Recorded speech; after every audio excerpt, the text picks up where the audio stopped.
Hello everyone, welcome back to Namma Laex Bengaluru Presents current issue of the day. In today's episode, we'll discuss about Makara Sankranti. So, ಎಲ್ಲರಿಗೂ ಸಂಕ್ರಾಂತಿ ಹಬ್ಬದ ಹಾರ್ದಿಕ ಶುಭಾಶಯಗಳು. In today's video, we'll discuss what is Sankranti, why is it celebrated, and what is its significance. Okay, we'll discuss from geographical, scientific, and all the analysis. So, what is Sankranti? Sankranti marks sun's transition from one zodiac sign to another. The word comes from Sankramana. So, Kannadadalli Sankramana, which means move or shift. So, what is this shift happening from? The move that is happening from Rashi, the zodiac sign Rashi, is called as Sankranti. Whenever the sun changes its Rashi, whenever the sun changes its zodiac sign, it is called as Sankranti. So, in this particular case, this is Makara Sankranti. So, the celestial journey of the Uttarayana. So, what this particular Makara Sankranti denotes is there is an astronomical shift of sun. That is, Makara Sankranti occurs when the sun begins its northward journey. Northward journey after months of southern journey or southward movement. This path is generally called as Uttarayana. Uttarayana is northern movement or northward movement of sun. The sun's northern course. We have to understand. Sun is not going to move anywhere. Sun is going to stay there only. It is the earth that is moving on. But the perpetual motion of sun is considered as movement to north or south. Okay. So, this is pure science. That is earth's axial tilt as well as orbital geometry create this magnificent celestial event. So, the nature's transformation. What happens during this?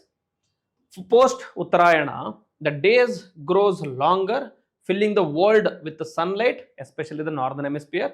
Nights become shorter, warming the climate. Soil temperature rises, which awakens the seeds. Rivers well with melt water, nourishing the land, and winds shift direction, signaling the new cycles.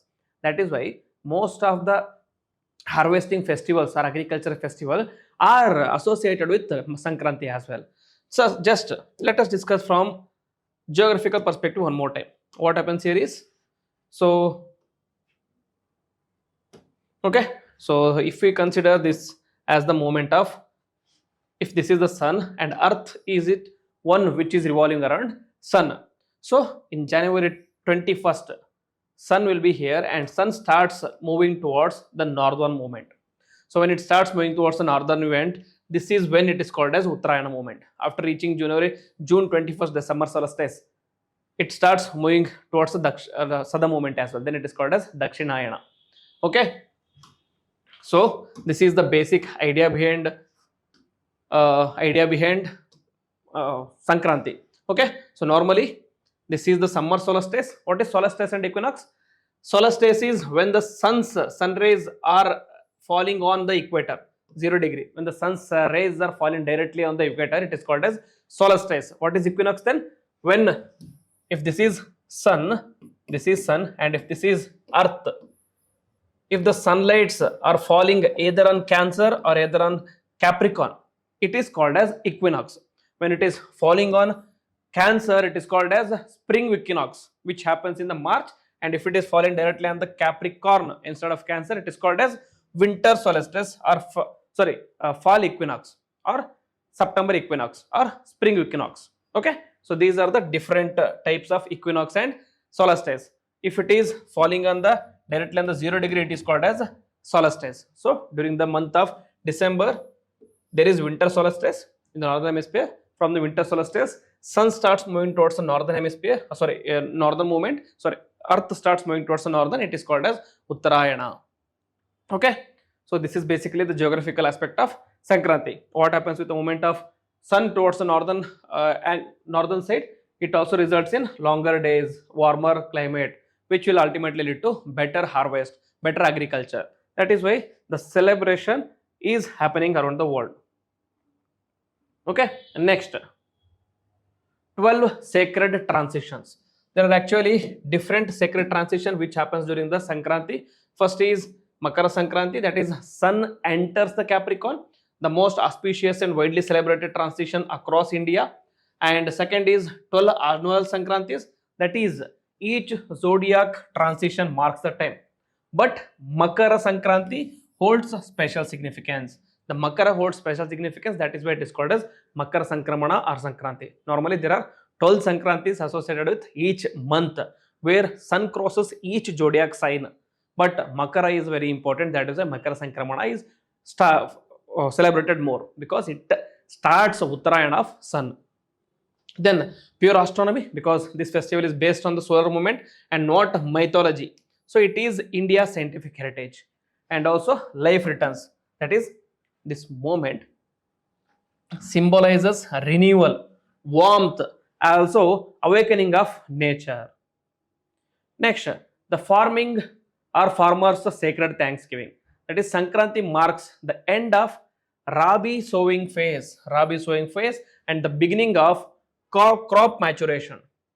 So it is a moment of gratitude to sun for the promise of abundance. First is November to December. It is a sowing period where seeds are planted during the cold dormant phase. And January, that is the Sankranti phase, is when sun becomes stronger, light becomes warmer, or temperature becomes warmer. So the warmth spreads across the fields. Next is February to March. Under this, crops mature under nourishing rays of Uttarayana. And finally, March to April. This is the harvest time. The fruits of patience and the nature's blessing. So during the March period, sun will be on the equator. It is called as summer equinox. Summer equinox, it is normally associated with our another festival, that is Ugadi. Ugadi, which is called as New Year of India. Okay. Again, that festival is also related with sun as well. Next, ancient thermodiet science. Okay, ancient thermodiet science. What is this? Okay, winter survival formula. So in this, winter awakens or weakens digestion and depletes the body warmth. Sankranti cuisine uses thermodiet science, that is the foods that generate internal heat and nourishment to the body. And what are those diet? The formula is sweet plus warm plus oil. So normally what do on the Sankranti is we bathe with the warm oil and then we distribute ellu bella. Okay, ellu is another sweet and bella is again good, it is also sweet. So along with that, it is warm oil and sweet, that is what is used in Sankranti. So there is also scientific reason behind distributing these sweets as well. One is the sesame seed or til. It generates ellu. The ellu is til or sesame seeds. It generates body heat and strengthens the bone. Next is jaggery. Rich in iron, provides warmth and energy. And finally, peanuts, high energy fuel for the body. We often see under the ellu bella, we often sell, give ellu, bella, and then peanuts, that is shenga or groundnuts, and also sugar cane. These are natural electrolytes and minerals. If you are anyway staying in southern India, now most of the times in southern India, you will be seeing sugar canes being sold on the streets. So even in Bangalore also, even in the Chandra layout also, the sugar canes are being sold on Sankranti. Why? This is also a scientific reason. It is a thermodiet science. Thermodiet science meaning how to address the weakening digestion of the winter. Okay, so there is all scientific reason behind Sankranti. Next is India's economical calendar. First is the fiscal new year. Farmers mark the beginning of their financial year where they assess profits and planning ahead. Second is contract renewal. That is the labor's agreements, land leases and trade contracts were renewed on this auspicious day. And tax assessment. On this day, revenue calculations and tax payments were aligned with the solar calendar as well. And then is the migration marker. That is seasonal workers and the traders begin their annual journey after Sankranti.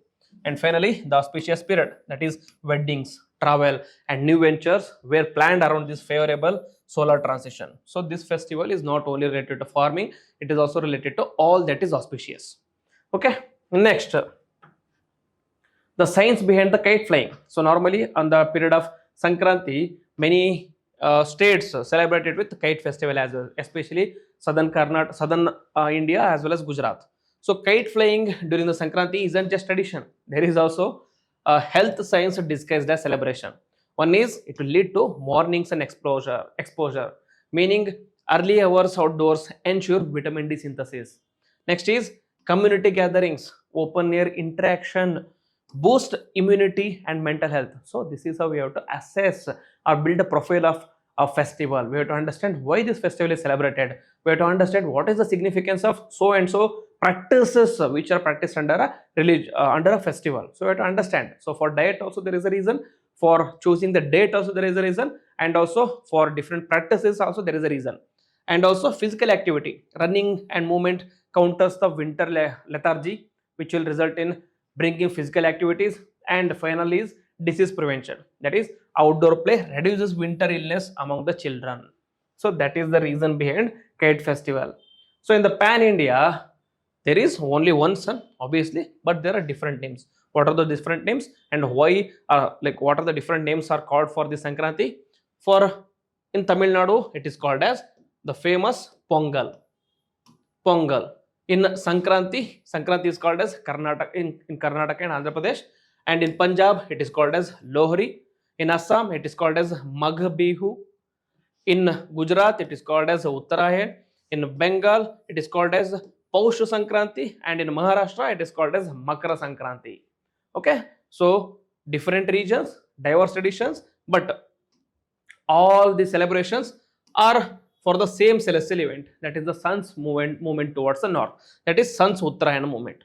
Next, why Makara Sankranti stands apart from different festivals? Because it is fixed to the sun and always on January 14th or 15th, because it is on this date that the sun starts moving towards the north, that is earth starts revolving towards the north.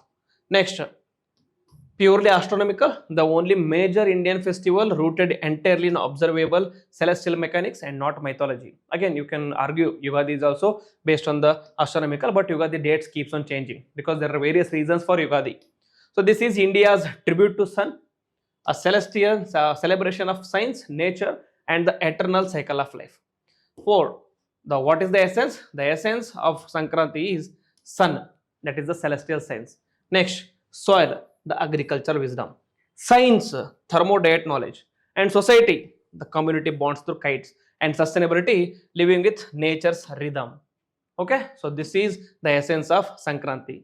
So Sankranti is India's ancient solar science telling society that life is returning.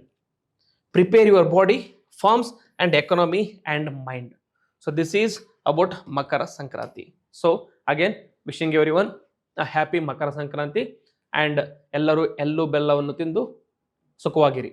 ಇದನ್ನು ಹೇಳ್ತಾ I will end the video. Jai Hind, Jai Karnataka.